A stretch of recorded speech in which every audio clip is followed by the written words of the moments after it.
नमस्कार, मैं doctor Neeta Sahu, assistant professor department of education, SS Khanna girls degree college, Prayagraj. आज के वीडियो में हम बात करेंगे educational planning and its type के बारे में, यानी शैक्षिक योजना क्या है और इसके प्रकार क्या हैं।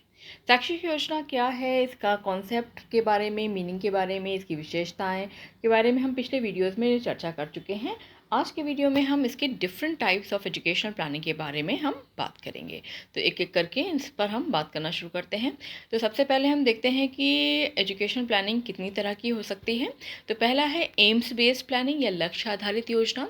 दूसरा है ड्यूरेशन बेस्ड प्लानिंग या अवधि आधारित योजना। तीसरा है एरिया बेस्ड प्लानिंग या क्षेत्र आधारित योजना। चौथा है या नेक्स्ट है हमारा अप्रोच बेस्ड प्लानिंग या दृष्टिकोण आधारित योजना। और आखिरी में है अदर टाइप्स ऑफ प्लानिंग। तो इतने प्रकार की जो शैक्षिक योजनाएं हम कर सकते हैं और एक एक करके हम इन पर बात करेंगे आज। तो सबसे पहला है हमारा एम्स बेस्ड प्लानिंग या लक्ष्य आधारित योजना। लक्ष्य आधारित योजना, जैसा कि नाम से स्पष्ट है कि ये किन्हीं लक्ष्यों या एम्स को लेकर इसको हम योजना बनाते हैं या शैक्षिक योजना पर हम काम करते हैं। तो सबसे पहला हो गया educational planning based on democratic AIIMS, प्रजातांत्रिक मूल्यों पर आधारित शैक्षिक नियोजन। प्रजातांत्रिक मूल्य क्या है? जैसे कि चूंकि हम लोग एक प्रजातांत्रिक देश में रहते हैं तो हम प्रजातांत्रिक मूल्यों का भी ध्यान रखते हैं जब हम शैक्षिक नियोजन करते हैं। जैसे प्रजातांत्रिक मूल्य या डेमोक्रेटिक वैल्यूज, जैसे such as justice, equality, liberty, brotherhood, equal opportunities आदि बहुत सारी ऐसे जो है डेमोक्रेटिक वैल्यूज़ की बात की गई है हमारे संविधान में। तो जब हम शैक्षिक नियोजन करते हैं तो भी ये ध्यान रखते हैं कि ये योजना, जो भी शिक्षा के लिए हम योजना बना रहे हैं बच्चों के लिए, वो उनके उद्देश्यों को पूरी करती रहे, उनके साथ में न्यायोचित हो, उनको समानता का अवसर मिले और स्वतंत्रता का आदि ये सब चीज़ों को, गुणों का भी हम ध्यान रखते हैं। नेक्स्ट है हमारा educational planning based on economic development, यानी आर्थिक विकास पर आधारित या आर्थिक विकास के लक्ष्यों पर आधारित योजना। One of the basic objectives of education is to make the student to be economically self dependent.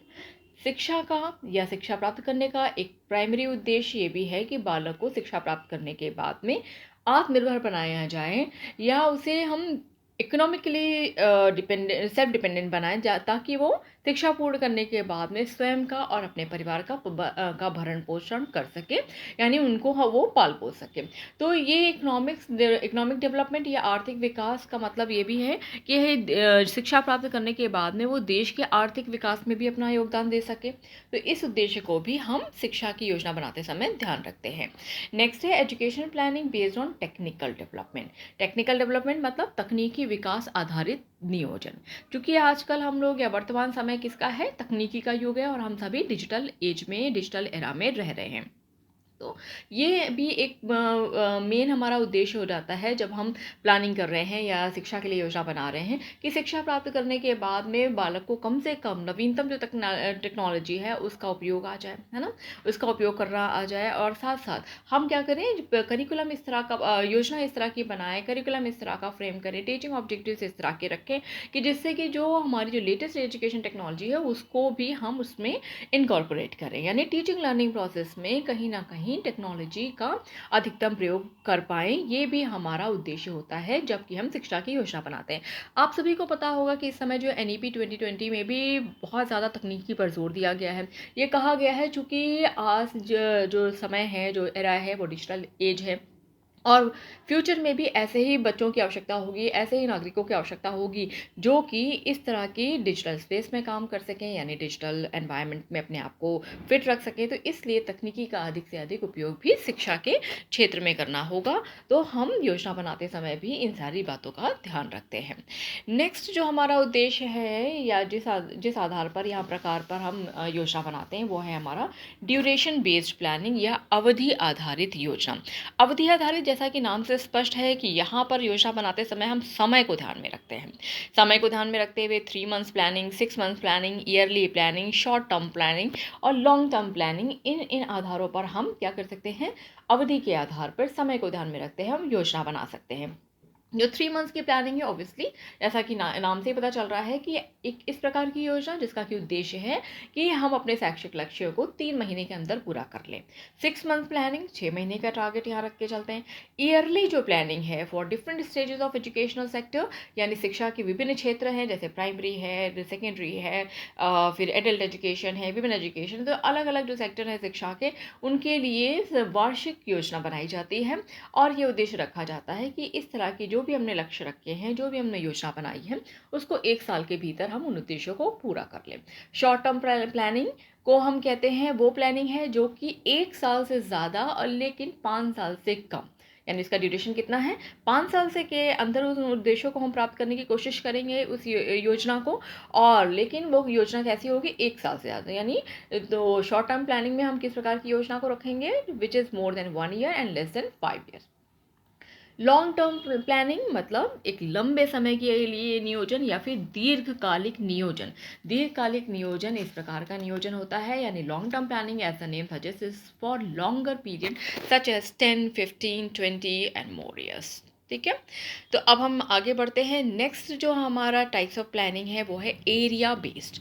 Area based या फिर क्षेत्र आधारित प्लानिंग।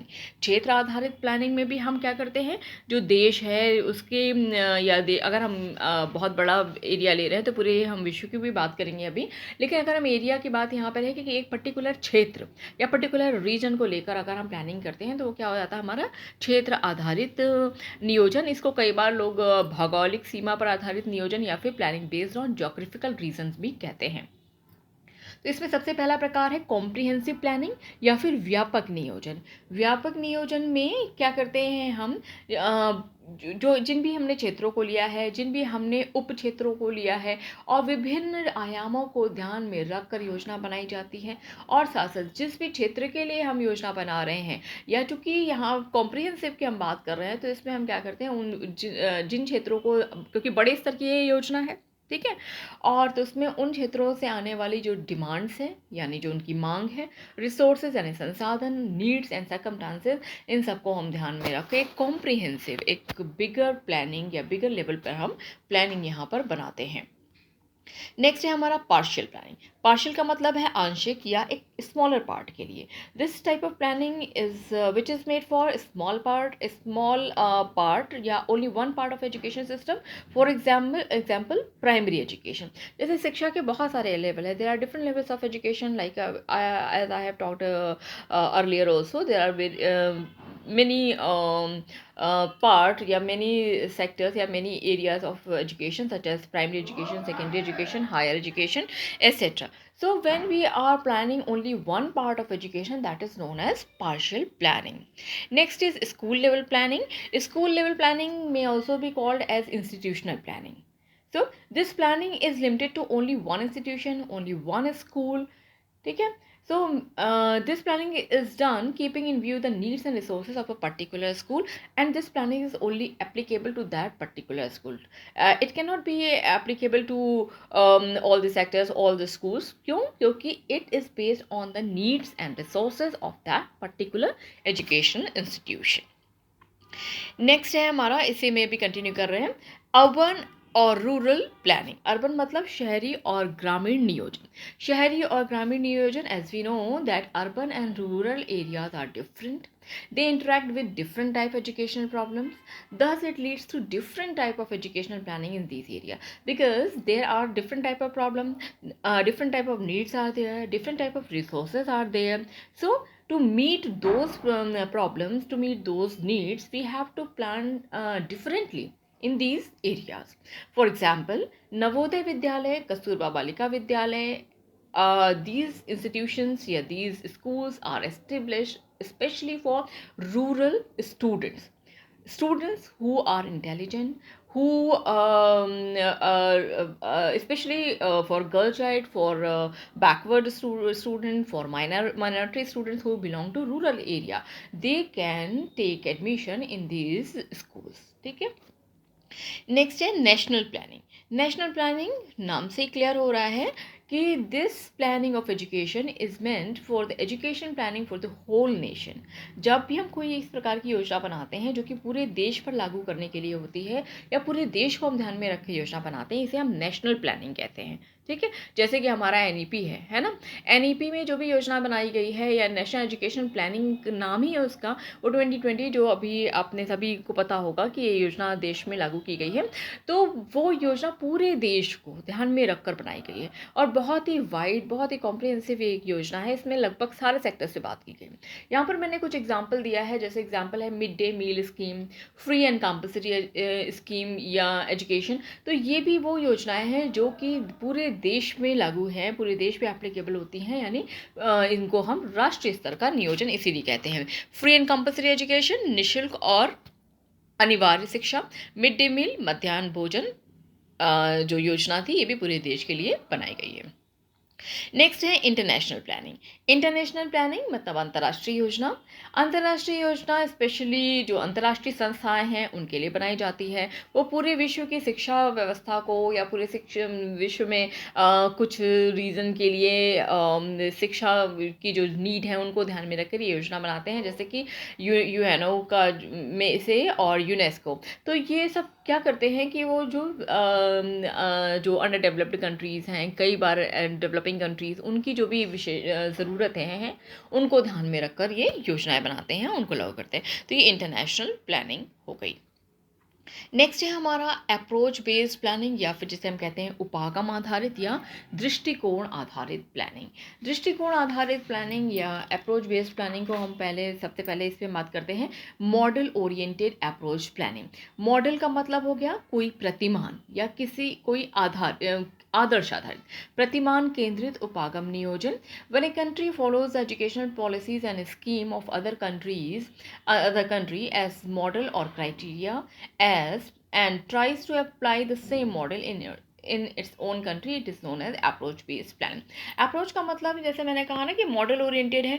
मॉडल ओरिएंटेड में यही है कि हम किसी अन्य देश, किसी और देश की किसी एजुकेशनल पॉलिसी से हम प्रभावित हैं या किसी स्कीम से हम इन्फ्लुएंस्ड हैं, तो उनको हम क्या करते हैं, एज इट इज़ अपने यहाँ भी एज अ मॉडल हम उसे अप्लाई कर देते हैं या उसे हम लागू कर देते हैं। ठीक है, तो कुछ सीमा तक तो इस तरह की जो एजुकेशनल पॉलिसीज हैं may be beneficial for any country, but the resources as we know that the resources and circumstances of each country is different, thus this fact also make differences in outcome because every nation has different kind of resources, different kind of educational problems, so we cannot apply the same policies, same schemes which are applicable to other countries.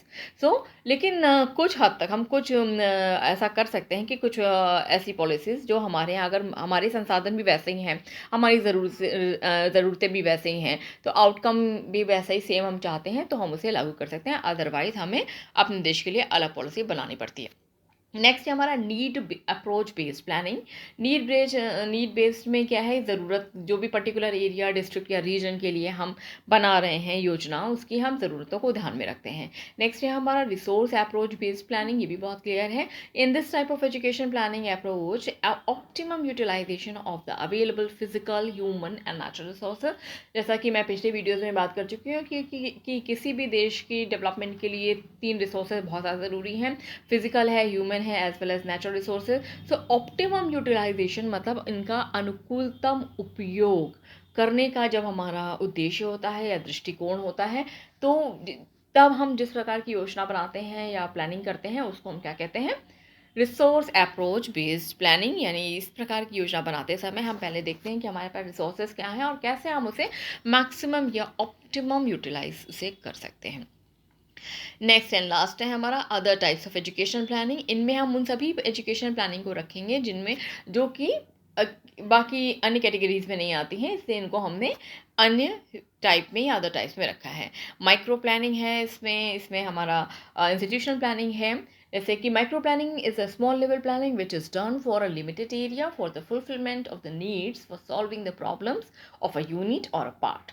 For example, planning regarding admission, fee structure, schedule of examination, during teaching, recruitment of teachers, and many more like this. So these problems, as you know, these problems or these objectives are concerned with any particular area, any particular part of an institution. So these jo planning, this type of planning which is micro time planning is done at a very small level. It is limited to some specific area. As any institution plans what should be the procedure of admission, what should be the cutoff of the admission, है ना. तो ये सब चीज़ें क्या है, वो कोई पर्टिकुलर इंस्टीट्यूशन अपने लिए प्लान करता है, तो इसे हम माइक्रो प्लानिंग का नाम देते हैं. फिर है हमारा मैक्रो प्लानिंग. मैक्रो प्लानिंग जिसका उल्टा है या अपोजिट है. This type of planning is comparatively bigger planning. This type of planning is concerned with wider level of planning. Here the educational structure, resources, problems, needs of the students, demands in future, policy perspective of the whole nation is reviewed before doing any educational planning. तो ये macro planning ये ज़्यादा बड़े area से concern होती है और इसमें पूरे देश की जो अन्य पॉलिसीज़ चल रही हैं, अदर पॉलिसीज़ हैं, उनको भी ध्यान में हम रखते हैं. नेक्स्ट है हमारा, इसी में कंटिन्यू करते हैं, इंस्टीट्यूशनल प्लानिंग और लास्ट है हमारा मैन पावर प्लानिंग.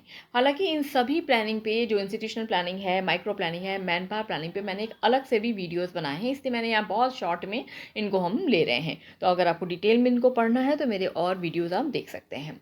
तो इंस्टीट्यूशनल प्लानिंग जैसा कि एम बी बुच ने डिफाइन किया है, the activities which are planned according to the needs experienced by an education institution and the resource available or may be available are called institutional planning. मतलब institutional planning वो है जो कि particular किसी institution से related है, उस institution की resources पर dependent है.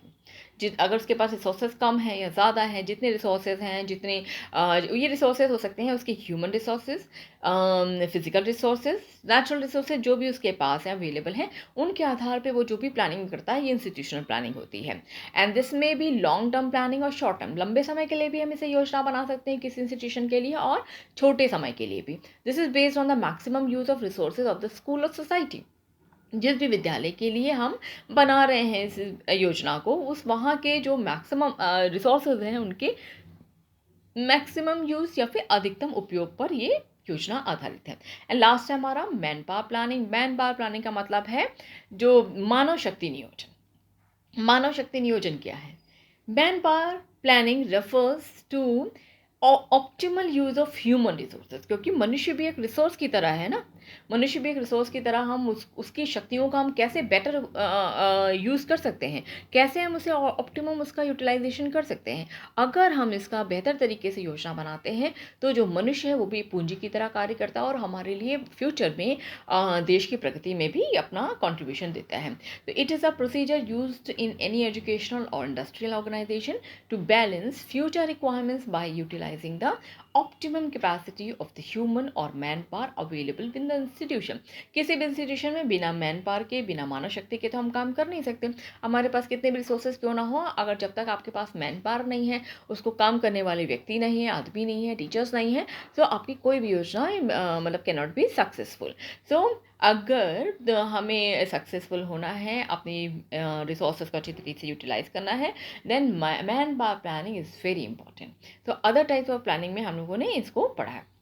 तो आई होप कि आज के वीडियो में आपको समझ में आया होगा कि मैंने different types of education planning की बात की है और इस क्लासिफिकेशन को अच्छी तरीके से समझाया है. अगर आपको समझ में आ गया है तो आप इसे प्लीज़ लाइक करें, शेयर करें और सब्सक्राइब करें. Thank you.